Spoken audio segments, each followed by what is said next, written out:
अभिभावक संगोष्ठी में आप सभी अभिभावकों का स्वागत है, अभिनंदन है। जुलाई माह के अंतिम शनिवार में हम यहाँ विद्यालय में सभी अभिभावक मौजूद, विद्यालय के शिक्षक अभिभावक यहाँ मौजूद हैं और आप लोगों को बताते हुए हर्ष हो रहा है कि विद्यालय में जो इस बार शिक्षक अभिभावक संगोष्ठी का आयोजन हुआ है, इसका जो विषय है बहुत ही खास है। हम लोग देखते हैं कि कई ऐसे बच्चे हैं जो फिजिकली चैलेंज्ड हैं, दिव्यांग हैं। कई बच्चों को पैर में दिक्कत है, हाथ से वो दिव्यांग है, कई बच्चों को नहीं दिखता है, कई बच्चे मानसिक रूप से दिव्यांग हैं। पर इसमें उन बच्चों का कोई दोष नहीं, ये ईश्वर के द्वारा उनके साथ जो किया गया है वो ईश्वर के द्वारा है। उनमें थोड़ी बहुत कमी है, लेकिन हर बच्चा इस विद्यालय के लिए स्पेशल है। उस बच्चे का महत्व इस विद्यालय के लिए उतना ही है जितना अन्य बच्चों के लिए। समावेशी शिक्षा का उद्देश्य भी यही होता है कि जो बच्चे फिजिकली चैलेंज्ड हैं, स्पेशल चाइल्ड जिनको हम कहते हैं, उन बच्चों को भी स्कूल भेजिए।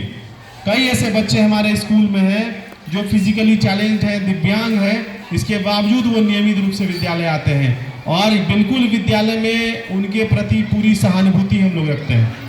कई ऐसे बच्चे हैं जो नहीं सुन पाते हैं, नहीं बोल पाते हैं, बावजूद इसके रोज विद्यालय आते हैं, उनकी उपस्थिति बनती है और बच्चों के बीच घुल मिल कर रहते हैं। उनके साथ कोई दुर्व्यवहार कोई बच्चा नहीं करता है।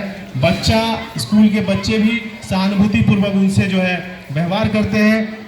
वर्ग शिक्षक भी उनका पूरा ध्यान रखते हैं। खाने पीने से लेकर सारी सुविधाएं जैसे अन्य बच्चों को विद्यालय से उपलब्ध कराई जाती है, वैसे ही हम लोग उन बच्चों का भी ध्यान रखते हैं। तो सभी अभिभावकों से मेरा विद्यालय परिवार की तरफ से यही निवेदन मैं करना चाहता हूं कि ऐसे बच्चे जो समाज में, जिनको माँ बाप यह सोचकर विद्यालय नहीं भेजते हैं कि यह बच्चा दिव्यांग है, इस बच्चे को स्कूल भेजने से इनको स्कूल में उस तरह का वातावरण नहीं मिलेगा या कुछ कठिनाइयों का सामना बच्चों को करना पड़ सकता है, तो बिल्कुल आप निश्चिंत रहें, आश्वस्त रहें। वो बच्चा हमारा बच्चा है। हम लोग उन बच्चों का भी ध्यान वैसे ही रखते हैं जैसे और स्वस्थ बच्चों का ध्यान यहाँ रखा जाता है।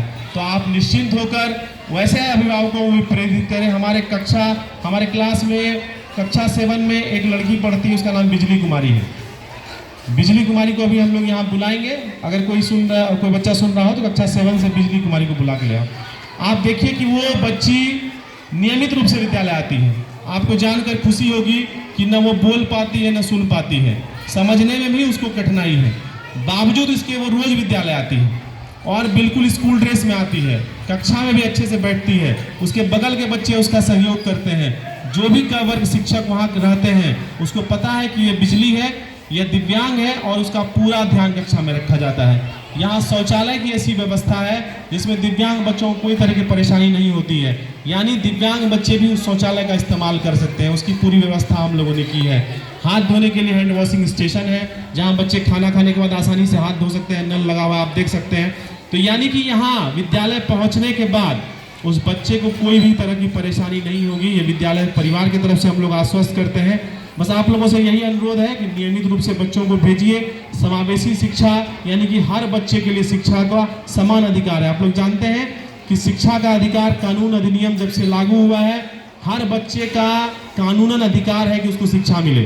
6 साल से 14 साल तक के बच्चे को मुफ्त और अनिवार्य शिक्षा अधिनियम जो है लागू है भारत में, यानी कि उसका कानूनी अधिकार है। अगर उस बच्चे को हम स्कूल नहीं भेजते हैं या उसको पढ़ने में हम लोग रुकावट या कोई भी बाधा पहुंचाता है तो ये कानून का उल्लंघन है।